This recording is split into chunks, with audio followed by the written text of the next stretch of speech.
इसके पीछे तो बीजेपी का षड्यंत्र है और ईडी का वापर हो रहा है, ये सबको पता है। शिवसेना के मंत्री जेब में इस्तीफा लेके घूमते थे, इतना तकलीफ उस समय फडणवीस सरकार ने उनको दिया था। और जिस तरह से एक विपरीत परिस्थिति में हम राष्ट्रवादी को और शिवसेना को जब साथ दी थी ये सरकार बनाने में, तो एक विश्वास के साथ दी थी। कांग्रेस को अपोजिशन का मैंडेट है, महाराष्ट्र में मिला हुआ 2019 में, उस मैंडेट को हमने स्वीकारा है। हमारे साथ कांग्रेस के महाराष्ट्र प्रदेश अध्यक्ष नाना है और नाना से हम बातचीत करेंगे। नाना, आज जो संजय राउत ने बयान दिया है कि आप सामने आइए, जो बाहर गुवाहाटी में गए एमएलए है, आप सामने आइए, हम महाविकास आघाड़ी में से बाहर जाने के लिए तैयार है। ऐसे देखो, एकदम स्पष्ट है कि उनके पार्टी का अंतर्गत मामला है। उनके पार्टी के इसमें उनको क्या, उनके नेताओं को, उनके विधायकों को आह्वान करना, वो उनका इश्यू है। हम स्पष्ट है कि हम महाविकास आघाड़ी के साथ हैं और कांग्रेस की भूमिका स्पष्ट है कि हमारे नेता सोनिया जी गांधी ने उस समय भी, जो विपरीत परिस्थिति में अंधेरे की सरकार जब गिरी थी, और उद्धव जी और शरद पवार जी जब हमारे नेता सोनिया जी से मिले, तब एक कॉमन मिनिमम प्रोग्राम देकर महाराष्ट्र में ये सरकार आई थी। और उस महाविकास आघाड़ी के साथ कांग्रेस आज भी खड़ी है। अगर उन लोगों को कुछ निर्णय लेना है तो उसमें हमारे को कोई तकलीफ नहीं है, उनका इश्यू है।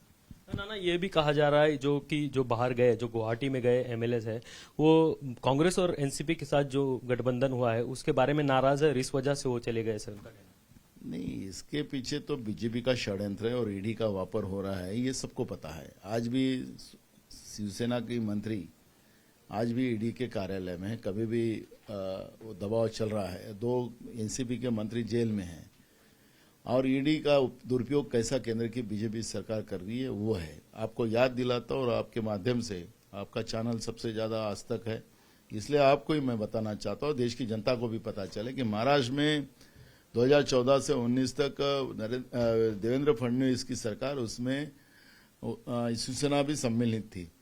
तब शिवसेना के मंत्री जेब में इस्तीफा लेके घूमते थे, इतना तकलीफ उस समय फडणवीस सरकार ने उनको दिया था। यहाँ तो कोई नहीं, यहाँ तो मुख्यमंत्री खुद शिवसेना के थे। ये सत्ता संघर्ष हमेशा चलते रहता है। केंद्र में बैठी हुई विश्वगुरु मोदी जी की सरकार हो या उत्तर प्रदेश के दूसरे विश्वगुरु योगी की सरकार हो, उनके भी मंत्री, उनके भी विधायक, उनके भी सांसद, वो भी कंप्लेंट करते कि एक पार्टी की सरकार में भी हमारे काम नहीं होते। तो इसका मतलब है कि ये नहीं, विवाद की बात नहीं होती।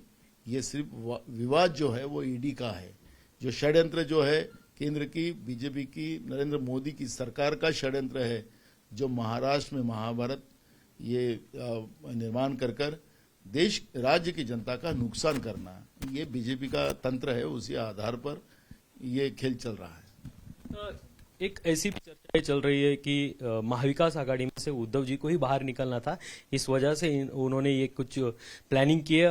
क्योंकि ऐसा भी, जैसे जिस तरह से जो एमएलए इतनी आसानी से यहां से निकल जा रहे हैं, जैसे कल भी गुलाबराव पाटिल जो है, या आज भी कुछ एमएलए जितने आसानी से जा रहे हैं, तो उस वजह से इस बारे में कुछ किया जा रहा है। देखो, हम वर्तमान को समझने वाले लोग हैं, हम तो भविष्य वाले लोग नहीं। भविष्य वाले तो बीजेपी में लोग हैं, वो हम तो है नहीं। अब भविष्य में उन लोगों के दिमाग में क्या है, वो क्या है, हमें पता नहीं है। लेकिन ऐसा नहीं हो सकता, ऐसा हमें लगता है। हम विश्वास के साथ जीने वाले लोग हैं। दोस्ती करते तो पूरी तरह करते। और जिस तरह से एक विपरीत परिस्थिति में हम राष्ट्रवादी को और शिवसेना को जब साथ दी थी ये सरकार बनाने में, तो एक विश्वास के साथ दी थी। और आज भी हमारा विश्वास कायम है। शिवसेना के मुखिया उद्धव ठाकरे जी वो ऐसी गलती नहीं करेंगे और ऐसा गलत काम भी नहीं करेंगे। वो जो ईडी का डर बताकर उनके पार्टी में जो तोड़फोड़ का काम जो केंद्र की बीजेपी की सरकार कर रही है, उसी का परिणाम है कि जो ये सब खेल चल रहा है। लेकिन हमें लगता है कि ये जो बादल मंडरा रहे, वो बादल छट जाएंगे और महाविकास आघाड़ी की सरकार और तेजी से दौड़ेंगी महाराष्ट्र में। जिस तरह से शिवसेना के जो कुछ एमएलए है नाराज है, उसी तरह से कांग्रेस के जब विधान परिषद के इलेक्शन हुए, उसमें कांग्रेस के भी एमएलए कुछ नाराज दिखाई दे, जो वोटिंग में भी आपने देखा। तो कहीं बीजेपी उनके संपर्क में थी क्या? देखो, बीजेपी, हमारे कांग्रेस पे कोई उसका बीजेपी का असर नहीं पड़ा और ना हमारे वोट बीजेपी को गए। एकदम सिंपल लाइन है कि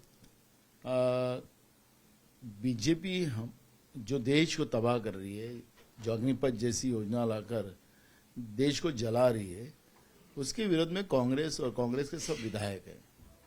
और इसलिए बीजेपी हमारे संपर्क में रही भी तो भी हमारे एमएलए उनके साथ नहीं जाएंगे। और एकदम क्लियर है कि लड़ाई लड़ने का जो हमारे नेता राहुल जी ने संकल्प लिया है, वो लड़ने के लिए हमारे सब विधायक उनके राहुल जी के साथ है और लड़ाई हम जीतेंगे। आज अगर उनका है तो कल कांग्रेस का रहेगा और देश की जनता, राज्य की जनता ये कांग्रेस के साथ खड़ी होगी। थोड़ी देर में कांग्रेस की एक मीटिंग होने जा रही है, तो उसमें क्या एजेंडा होगा, मुख्य विषय क्या है आपका?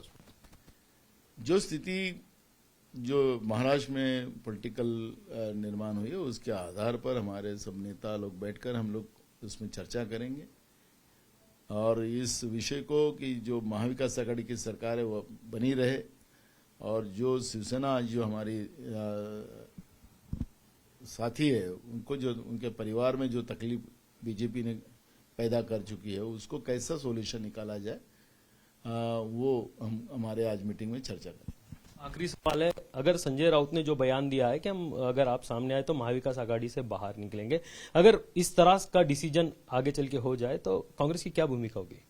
कांग्रेस को अपोजिशन का मैंडेट है महाराष्ट्र में मिला हुआ 2019 में, उस मैंडेट को हमने स्वीकारा है और हम जनता के लिए काम करने के लिए तैयार है। उसमें सरकार में रहे या सरकार के बाहर रहे, हमें कोई फर्क नहीं पड़ता। कांग्रेस की भूमिका स्पष्ट है और हमें कोई तकलीफ भी नहीं है।